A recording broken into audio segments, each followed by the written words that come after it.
Assalamualaikum warahmatullahi wabarakatuh. Perkenalkan, nama saya Rudia Alitsia, NIT 19303057. Di sini saya akan mempresentasikan tugas saya tentang pembesaran ikan. Yang pertama, ikan laut. Yang saya ambil di sini ikan lautnya ikan baronang. Prospek bisnis ikan baronang ini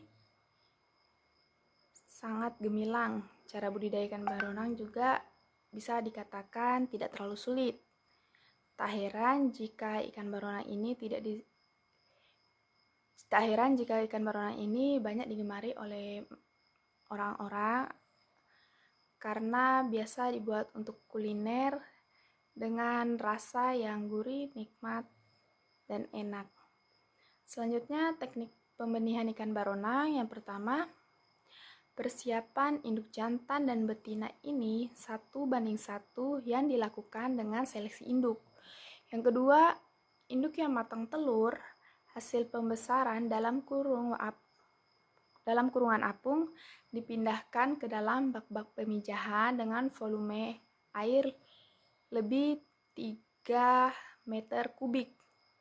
Yang ketiga, lakukan dengan metode pemijahan. Yang keempat, lakukan penetasan telur dengan memperhatikan kualitas air dalam bak penetasan. Dan telur yang dibuahi akan menetas dengan waktu 22-24 jam dengan suhu air 26-28 derajat Celcius. Yang terakhir, dilakukan pemeliharaan larva. Selanjutnya, untuk teknik pembesaran baronang, yang pertama persiapan wadah, yang kedua benih. Penebaran benih yang digunakan untuk budidaya harus benih yang telah diseleksi dan sehat. Yang ketiga, pemberian pakan. Yang keempat, panen. Panen ikan baronang ini dilakukan setelah masa pemeliharaan 4-6 bulan setelah penebaran. Selanjutnya, ikan air tawar. Ikan air tawar yang saya ambil ini ikan nila. Prospek bisnis ikan nila adalah ikan air tawar yang memiliki nilai ekonomis penting. Proses budidayanya cukup mudah dan disukai oleh masyarakat. Hal ini mendorong masyarakat untuk berbudidaya menghasilkan ikan nila spesies baru dengan strain unggul melalui persilangan. Selanjutnya, teknik pembenihan ikan nila ini, yang pertama pemilihan tempat, 2 seleksi induk, 3 pemeliharaan induk ikan, 4 pemijahan ikan nila pada umumnya berlangsung pada hari ke-7 sejak indukan dimasuk ke dalam kolam pemijahan. Yang kelima, larva yang sudah berumur 5-7 hari setelah menetas dipindahkan ke kolam khusus pemeliharaan larva yang sudah dipersiapkan. Yang keenam, setelah dipindahkan ke kolam pemeliharaan, larva juga harus diberikan pakan agar larva dapat tumbuh dengan baik. Selanjutnya, pembesaran ikan nila. Yang pertama, persiapkan kolam pembesaran. 2 benih ikan nila yang akan ditebar di kolam pembesaran diaklimatisasi terlebih dahulu untuk menyesuaikan suhu lingkungan baru. Yang ketiga, pemberian pakan ikan. Keempat, pertumbuhan ikan diukur setiap seminggu sekali dengan parameter panjang dan berat. Yang kelima, pengelolaan kualitas air diukur setiap harinya. Yang terakhir, dilakukan pemanenan ikan. Pemanenan ikan ini dilakukan setelah 3 bulan masa pemeliharaan atau setelah mencapai usia atau ukuran konsumsi. Selanjutnya, udang windu. Untuk prospek bisnis, udang windu ini salah satu budidaya perikanan yang memiliki prospek usaha yang cukup baik untuk dikembangkan. Di samping itu termasuk dalam komoditas perikanan yang bernilai ekonomis tinggi. karena tergolong komoditasnya ekspor, juga karena memiliki keunggulan komparatif berukuran besar dan dapat dikembangkan secara organik dan tradisional. Selanjutnya, pembenihan udang windu. Pembenihan dilakukan dengan pemilihan induk udang berdasarkan keragaman genetik dan kualitas induk yang bagus. Penanganan induk, penanganan telur dilakukan dengan pencucian, pengamatan, sampling, dan treatment. Yang terakhir, selanjutnya pemeliharaan larva, dan yang terakhir pemberian pakan sesuai kebutuhan.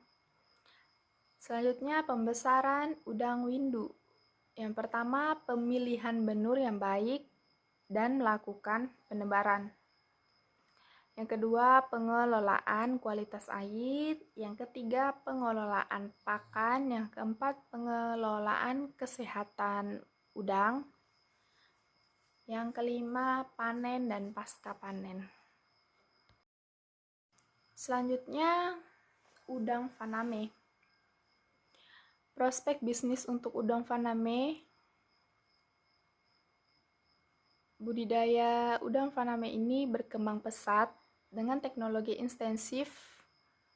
Oleh karena itu, ketersediaan benih SPF atau spesifik patogen free sehingga dapat ditebarkan dalam keadaan yang lebih tinggi dan memiliki sintasan serta produksi yang tinggi. Selanjutnya, teknik pembenihan untuk udang faname dilakukan dengan cara pemeliharaan induk dengan memperhatikan kualitas sangat menentukan dalam keberhasilan memproduksi naupli. Dilanjutkan dengan pemeliharaan naupli udang faname yang dilakukan di bak pemeliharaan dengan perlakuan air media, pemberian pakan, dan selanjutnya yang terakhir adalah pemanenan. Teknik pembesaran udang faname. Pada pembesaran udang faname meliputi kegiatan persiapan wadah, penebaran benur, manajemen pakan dan kualitas air, pengendalian hama dan penyakit, pemanenan, dan terakhir yaitu dipasarkan. Selanjutnya yang terakhir, rumput laut Eucheuma cottoni. Prospek bisnis. Sampai saat ini, sebagian besar hasil rumput laut di Indonesia masih diekspor dalam bentuk rumput laut kering. Di lain pihak, Indonesia masih mengimpor hasil olahan rumput laut untuk keperluan industrinya. Jadi, peluang untuk pembudidayaan rumput laut ini sangat tinggi. Dan selanjutnya, tahap pembudidayaan rumput laut. Yang pertama, dilakukan pemilihan lokasi dengan memperhatikan air yang cukup. Jadi, pemilihan lokasinya ini harus memperhatikan sekitar daerahnya, apakah airnya di daerah situ cukup atau kurang. Selanjutnya, pengujian lokasi untuk mengetahui kecocokan lokasi untuk pertumbuhan rumput laut. Yang ketiga, pemilihan metode pembudidaya. Yang keempat, penyediaan bibit yang berkualitas agar menghasilkan rumput laut yang kualitasnya sangat bagus. Yang kelima, penanaman bibit. Bibit yang akan ditanam adalah talus yang masih muda dan berasal dari ujung talus tersebut. Yang keenam, dilakukan perawatan selama pemeliharaan dengan cara bibit yang ditanam harus diperiksa dan dipelihara dengan baik melalui pengawasan yang teratur dan kontinu. Yang ketujuh, pemanenan dapat dilakukan bila rumput laut telah mencapai bobot tertentu, yaitu sekitar 4 kali bobot awal. Waktu pemeliharaannya 1,5 sampai 4 bulan. Yang terakhir yaitu penanganan pasca panen, termasuk pengeringan yang tepat sangat perlu mengingat pengaruh langsungnya terhadap mutu dan harga penjualan pasar. Demikian presentasi dari saya untuk UAS saya. Apabila ada kesalahan dalam ucapan yang saya ucap, saya minta maaf. Terima kasih. Wassalamualaikum warahmatullahi wabarakatuh.